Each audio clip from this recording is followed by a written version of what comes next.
Bonjour à tous, j'espère que vous allez bien, je suis très contente de vous retrouver et aujourd'hui je vous propose une vidéo sur le thème du relooking de meubles. Je vais relooker donc ce meuble qui est juste ici, vous pouvez voir un autre petit meuble juste à côté et en fait je vous ferai une seconde partie.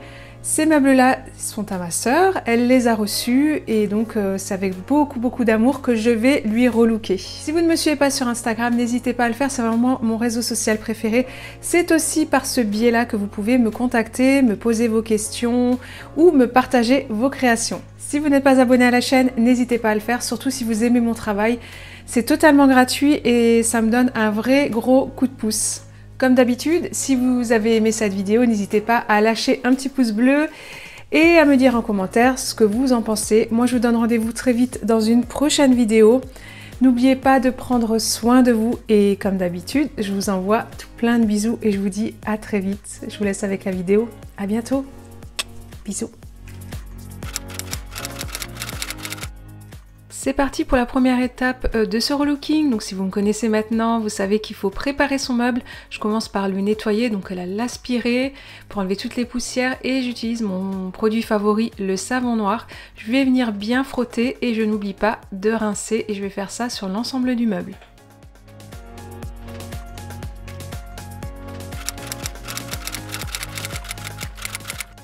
Je passe maintenant à la sous-couche anti-tanin, c'est vraiment l'étape incontournable. Donc là vous voyez que les particules se sont séparées, je vais mélanger et puis je retrouve une sous-couche bien blanche. Alors la sous-couche anti-tanin ça va vraiment empêcher les taches tanin de remonter et c'est surtout sur les anciens meubles que vous pouvez avoir ce problème. Je vous mets une petite vidéo qui explique dans le petit i et donc là je vais l'appliquer sur l'ensemble du meuble. Et une fois terminé, je viens bien laisser sécher pendant 24 heures.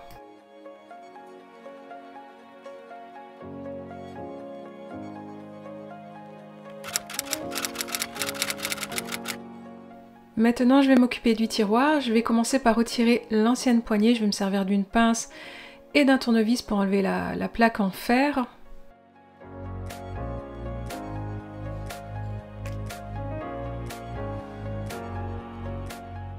Et ensuite, je ponce les résidus de vernis qui sont un petit peu en relief, donc pour bien lisser le tout.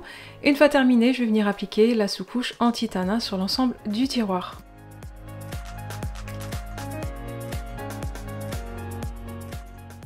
Et je laisse bien sécher pendant 24 heures.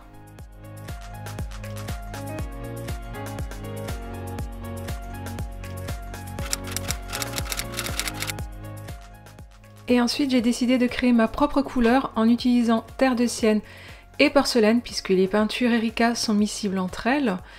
Donc je vais bien mélanger le tout, très important, et prendre assez de quantité pour que ça puisse suffire pour mes deux meubles. Et puis je commence à appliquer sur l'ensemble du meuble la première couche.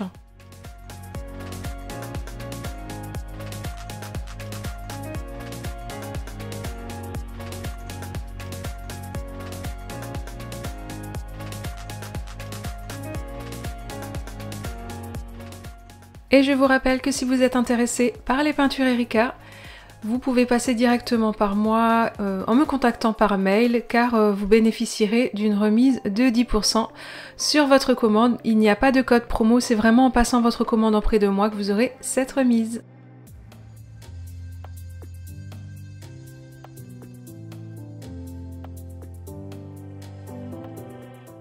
Je n'ai pas énuméré le matériel, mais comme vous pouvez le constater, j'ai travaillé avec un pinceau à réchampir pour dégager les angles et avec un pinceau plat pour toutes les surfaces planes. Une fois terminé, je laisse sécher la première couche pendant 6 heures, avant de passer à la seconde couche.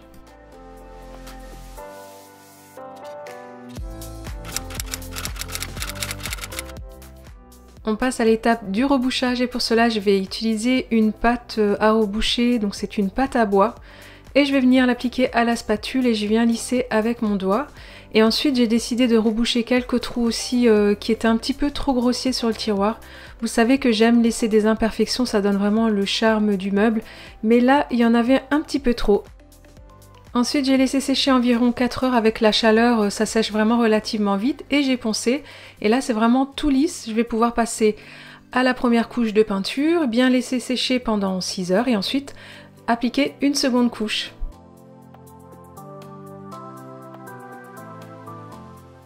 Et je n'hésite pas à prendre un petit pinceau et à mettre beaucoup de peinture pour bien combler les petits trous du bois.